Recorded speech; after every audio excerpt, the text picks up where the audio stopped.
రామచంద్రపురం నియోజకవర్గం అదే ఆధ్యాత్మిక పట్టణంగా ఉన్నటువంటి ఏదైతే ద్రాక్షారామంలో అయితే ఘోర అగ్ని ప్రమాదం అయితే సంభవించింది. అలాగే రాత్రికాల సమయంలో భారీ అగ్ని ప్రమాదం సంభవించి అలాగే 40 నుంచి 50 వరకు కూడా షాపులు అదే కూరగాయల షాపులు అన్నీ కూడా పూర్తిగా ఖాళీ బూడిదైనటువంటి పరిస్థితి ఉంది.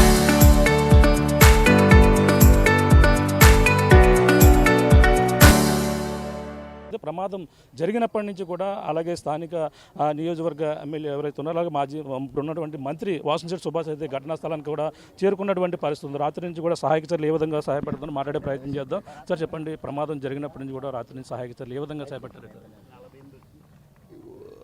ఇంచుమించు ఇక్కడ జరిగిన ప్రమాదం సుమారు 48 షాపులు పూర్తిగా అగ్నికి ఆహుతయ్యాయి. ఎక్కడ ఇంకా మళ్ళీ అక్కడ ఆ షాప్ నుంచి కనీసం ఒక కుర్చీ తెచ్చుకోవడానికి కూడా అవకాశం లేకుండా పోయింది. ఒక్కసారిగా ఆ షాప్ నుంచి షార్ట్ సర్క్యూట్ అవ్వటం వల్ల అగ్నికిళ్ళు చుట్టుముట్టాయి ఓ షాప్ని. ఒక్కసారిగా ఈ గాలి ఉండటం వల్ల ఈ అగ్నికి గాలి తోడాయి. ఒక్కసారిగా 15 నిమిషాలు దాటి ఛాన్స్ ఇవ్వలేదు. 15 నిమిషాల్లో ఎస్ఐ గారు కూడా పాపం అక్కడ వెంటనే వచ్చి ఆ టార్బల్ అయ్యి ఉంటే చుట్టుపక్కల లాగి ఈ మంటలు పక్కదానికి వ్యాపించకుండా చూశారు. లేకపోతే ఇంచుమించు ఇంకో 40 షాపుల వరకు పూర్తిగా దహనం అయ్యే పరిస్థితి. ఎలక్ట్రికల్ డిపార్ట్మెంట్ వాళ్ళు వచ్చారు, ఫైర్ ఇంజిన్లు కూడా ఓ 20 నిమిషాల్లో వచ్చినప్పటికీ అప్పటికి పూర్తిగా చుట్టుముట్టాయి. ఇంకా చేసి అవకాశం లేదు. స్థానికులు అందరూ కూడా మేము సైతం అని చెప్పి అక్కడ సిలిండర్లు అయ్యి ఉంటే కొన్ని తీసేయడం జరిగింది. లేకపోతే పెను ప్రమాదం సంభవించేది. అయినప్పటికీ ఈ ఎంతమంది జనం వచ్చి సాయం చేసినా సరే అదుపులోకి తీసుకురావటం ఫైర్ స్టేషన్లు కానీ ఎవరి వల్ల అవ్వలేదు. కేవలం ఇక్కడ స్థానికులు ఆ డ్రైన్ నుంచి వాటర్ తెచ్చి వేయటం కానీ ఈ ఫైర్ ఇంజిన్లు రావటం కానీ ఇది అదుపులోకి తీసుకురాలేకపోయాం కానీ పక్క షాపులకి వ్యాపించకుండా చేయటం జరిగింది. ఈ ఆస్తి నష్టం సుమారు 2 కోట్ల వరకు ఉంటుంది. పూర్తిగా రేపు నుంచి ఎలా బ్రతకాలా అని బాధలో వీళ్ళందరూ ఉన్నారు. అంటే ప్రమాదానికి ప్రధాన కారణం ఏమనుకుని భావిస్తున్నారండి? షార్ట్ సర్క్యూట్ అనుకుంటున్నాం. అంటే ప్రాథమికంగా ఇంకా విచారణలో తేలాలి. సిఎస్ఐ గారు కానీ ఈ చుట్టుపక్కల స్థానికులు చెప్పడం ఇతను ఉన్నాడు. బహుశా ఈయన మాటల్లో మీరు వినొచ్చు ఏం జరిగింది అనేది. అంటే ఈయన చెప్పడం బట్టి మాకు తెలుసు. మేము వచ్చేటప్పటికి ఆల్మోస్ట్ 30-40% కూడా అగ్నికి ఆహుతవడం జరిగింది.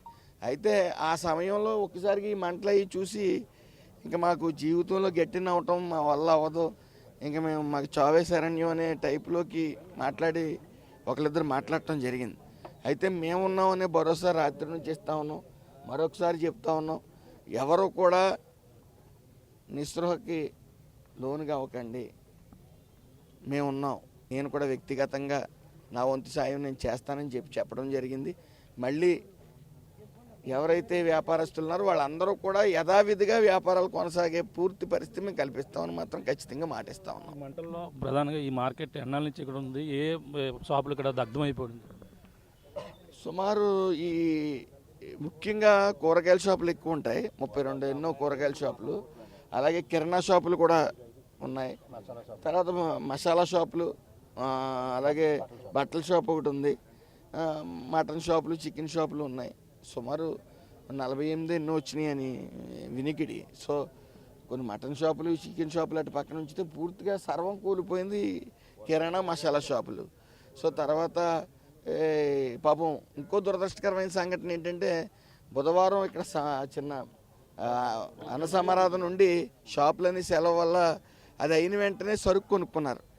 ఉల్లిపాయల రేట్లు పెరగొచ్చేమో అనే ఉద్దేశంతో పాపం ఇక్కడ ఈ షాపుల వాళ్ళందరూ కూడా ఇంచుమించు ఉల్లిపాయలు హోల్సేల్లో కొనటం జరిగింది. సో మా హోల్సేల్ కూడా ఇక్కడ మెయిన్ హోల్సేల్ ఉండటం వల్ల కూడా అగ్ని ఈ ఆయిల్ ప్యాకెట్లు అవి ఉండటం వల్ల ఎక్కడ అదుపులోకి రాకుండా పోయింది. ఇలా ఆ షాప్ అయితే చివర 12 వరకు ఆడుకుంటారు. సో నష్టం అయితే చేతులు ఊహలకు అందని నష్టమే జరిగింది. సాధ్యమైనంత ఆదుకునే పరిస్థితి మన ద్రాక్షారామం, మన జనం. సో ఆ భావంలోకి వచ్చి అందరూ కూడా చెయ్య కలిపి వీళ్ళందరినీ మళ్ళీ జీవితంలో గట్టినయ్యేలా చెయ్యాలి, ఖచ్చితంగా చేసి తీరుతాం. అంటే ఇది ఓన్లీ వ్యాపార సముదాయాలకు సంబంధించిందా లేదా జనవాసాలు ఉండే మార్కెట్? ఎన్నాళ్ళ నుంచి ఈ మార్కెట్ ఉంటుందండి?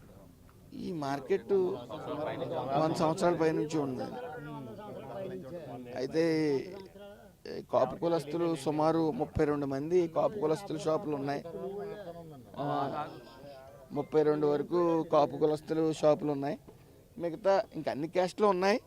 ఎక్కువ మేజర్గా ఎఫెక్ట్ అయింది కాపు కులస్తులు. 32 షాపుల దాకా ఉన్నాయి. ప్రమాదం ఎప్పుడు జరిగిందని మీకు తెలిసింది? రాత్రి నుంచి కూడా మీరు ఇక్కడ ఉన్నటువంటి పరిస్థితి ఉంది. దీన్ని ఎలా చూడాలి? నిన్న సుమారు 11 మా కార్యకర్తలు ఇక్కడ బుజ్జి గారు కానీ గణేష్ గారు కానీ వీళ్ళందరూ పాపం 11-10 నిమిషాలకి ఇలా జరుగుతుందని ఎస్ఐ గారు అందరూ ఇంటిమేషన్ ఇవ్వడంతో ఇక్కడికి వచ్చాం.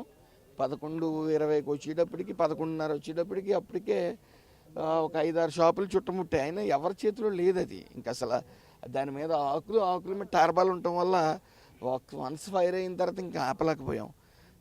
పాపం అదుపు మాత్రం చేసాం. ఇటు నుంచి అటు వెళ్లకుండా మాత్రం ఇక్కడ కుర్రవాళ్ళు స్థానికంగా కుర్రవాళ్ళు అందరూ కూడా ఎస్ఐ గారు చొరవతో ఫైర్ ఇంజిన్లు కూడా సమయానికి రావటం పక్కకి వ్యాపించకుండా చూడగలిగాం. కానీ వీళ్ళకి న్యాయం అదుపులోకి తీసుకురాలేకపోయాం. కానీ న్యాయం అయితే చేస్తాం. ఎంత ఉంటుంది నష్టం? మొత్తం ఎంత నష్టం? 2 కోట్ల వరకు ఉంటుందని ఆస్తి నష్టం. అంతా రెక్కాడితే డొక్కాడిన బతుకులు ఇవన్నీ కూడా. సో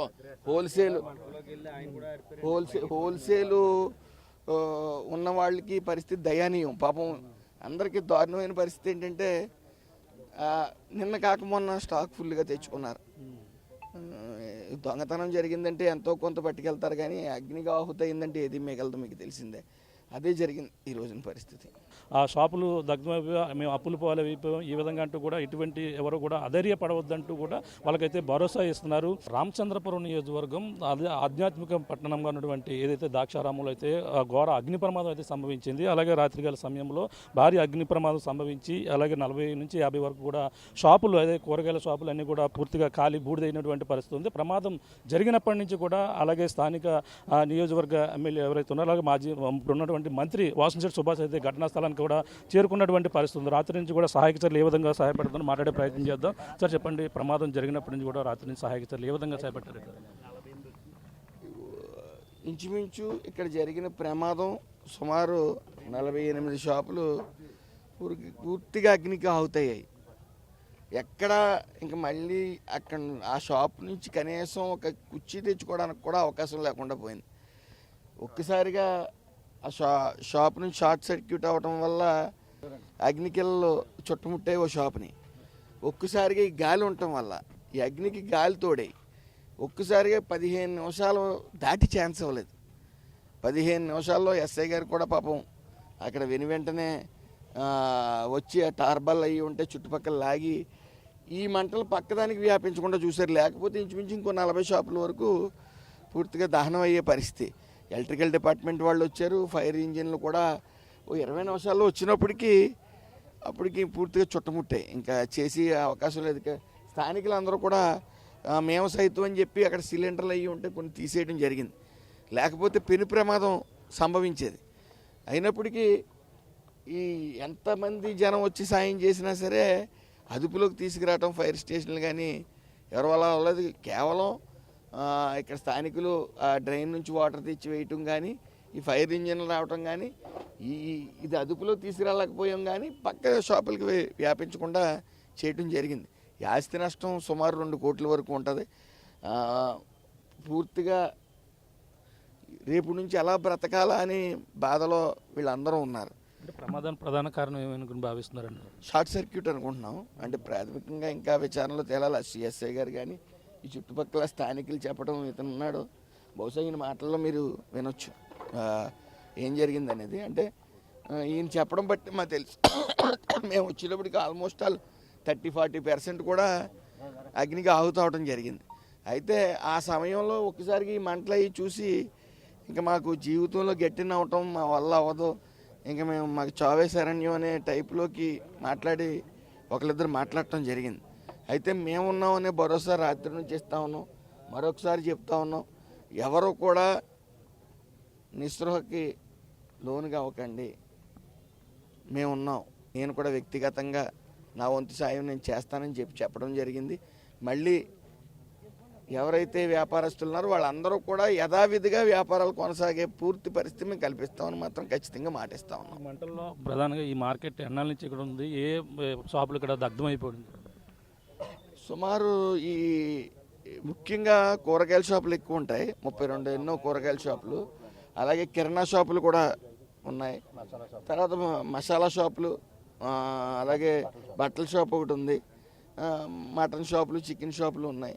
సుమారు 48 ఎన్నో వచ్చినాయి అని వినికిడి. సో కొన్ని మటన్ షాపులు, చికెన్ షాపులు అటు పక్కన ఉంచితే పూర్తిగా సర్వం కూలిపోయింది కిరాణా మసాలా షాపులు. సో తర్వాత పాపం ఇంకో దురదృష్టకరమైన సంఘటన ఏంటంటే బుధవారం ఇక్కడ చిన్న అన్నసమారాధన నుండి షాపులని సెలవు వల్ల అది అయిన వెంటనే సరుకు కొనుక్కున్నారు. ఉల్లిపాయల రేట్లు పెరగొచ్చేమో అనే ఉద్దేశంతో పాపం ఇక్కడ ఈ షాపుల వాళ్ళందరూ కూడా ఇంచుమించు ఉల్లిపాయలు హోల్సేల్లో కొనడం జరిగింది. సో మా హోల్సేల్ కూడా ఇక్కడ మెయిన్ హోల్సేల్ ఉండటం వల్ల కూడా అగ్ని ఈ ఆయిల్ ప్యాకెట్లు అవి ఉండటం వల్ల ఎక్కడ అదుపులోకి రాకుండా పోయింది. ఇలా ఆ షాప్ అయితే చివర 12 వరకు ఆడుకుంటారు. సో నష్టం అయితే చేతులు ఊహలకు అందని నష్టమే జరిగింది. సాధ్యమైనంత ఆదుకునే పరిస్థితి మన ద్రాక్షారామం, మన జనం. సో ఆ భావంలోకి వచ్చి అందరూ కూడా చెయ్య కలిపి వీళ్ళందరినీ మళ్ళీ జీవితంలో గట్టినయ్యేలా చెయ్యాలి, ఖచ్చితంగా చేసి తీరుతాం. అంటే ఇది ఓన్లీ వ్యాపార సముదాయాలకు సంబంధించిందా లేదా జనవాసాలు ఉండే మార్కెట్? ఎన్నాళ్ళ నుంచి ఈ మార్కెట్ ఉంటుందండి? ఈ మార్కెట్ 100 సంవత్సరాల పైనుంచి ఉంది. అయితే కాపు కులస్తులు సుమారు 32 మంది కాపు కులస్తుల షాపులు ఉన్నాయి. 32 వరకు కాపు కులస్తులు షాపులు ఉన్నాయి. మిగతా ఇంకా అన్ని క్యాస్ట్లు ఉన్నాయి. ఎక్కువ మేజర్గా ఎఫెక్ట్ అయింది కాపు కులస్తులు. 32 షాపుల దాకా ఉన్నాయి. ప్రమాదం ఎప్పుడు జరిగిందని మీకు తెలిసింది? రాత్రి నుంచి కూడా మీరు ఇక్కడే ఉన్నటువంటి పరిస్థితి ఉంది. దీన్ని ఎలా చూడాలి? నిన్న సుమారు 11 మా కార్యకర్తలు ఇక్కడ బుజ్జి గారు కానీ గణేష్ గారు కానీ వీళ్ళందరూ పాపం 11-10 నిమిషాలకి ఇలా జరుగుతుందని ఎస్ఐ గారు అందరూ ఇంటిమేషన్ ఇవ్వడంతో ఇక్కడికి వచ్చాం. 11:20కి వచ్చేటప్పటికి 11:30 వచ్చేటప్పటికి అప్పటికే ఒక 5-6 షాపులు చుట్టుముట్టాయి. అయినా ఎవరి చేతిలో లేదు అది. ఇంకా అసలు దాని మీద ఆకుల మీద టార్బాల్ ఉండటం వల్ల వన్స్ ఫైర్ అయిన తర్వాత ఇంకా ఆపలేకపోయాం. పాపం అదుపు మాత్రం చేసాం. ఇటు నుంచి అటు వెళ్లకుండా మాత్రం ఇక్కడ కుర్రవాళ్ళు, స్థానికంగా కుర్రవాళ్ళు అందరూ కూడా ఎస్ఐ గారు చొరవతో ఫైర్ ఇంజిన్లు కూడా సమయానికి రావటం, పక్కకి వ్యాపించకుండా చూడగలిగాం. కానీ వీళ్ళకి న్యాయం అదుపులోకి తీసుకురాలేకపోయాం. కానీ న్యాయం అయితే చేస్తాం. ఎంత ఉంటుంది నష్టం? మొత్తం ఎంత నష్టం? 1 కోట్ల వరకు ఉంటుందని ఆస్తి నష్టం. అంతా రెక్కాడితే డొక్కాడిన బతుకులు ఇవన్నీ కూడా. సో హోల్సేలు ఉన్న వాళ్ళకి పరిస్థితి దయనీయం. పాపం అందరికీ దారుణమైన పరిస్థితి ఏంటంటే నిన్న కాక మొన్న స్టాక్ ఫుల్గా తెచ్చుకున్నారు. దొంగతనం జరిగిందంటే ఎంతో కొంత పట్టుకెళ్తారు, కానీ అగ్నిగా ఆహుతి అయిందంటే ఏది మిగలదు, మీకు తెలిసిందే. అదే జరిగింది ఈ రోజున పరిస్థితి. ఆ షాపులు దగ్ధమైపోయి మేము అప్పులు పాలైపోయాం ఈ విధంగా అంటూ కూడా ఇటువంటి ఎవరు కూడా అధైర్యపడవద్దంటూ కూడా వాళ్ళకైతే భరోసా ఇస్తున్నారు.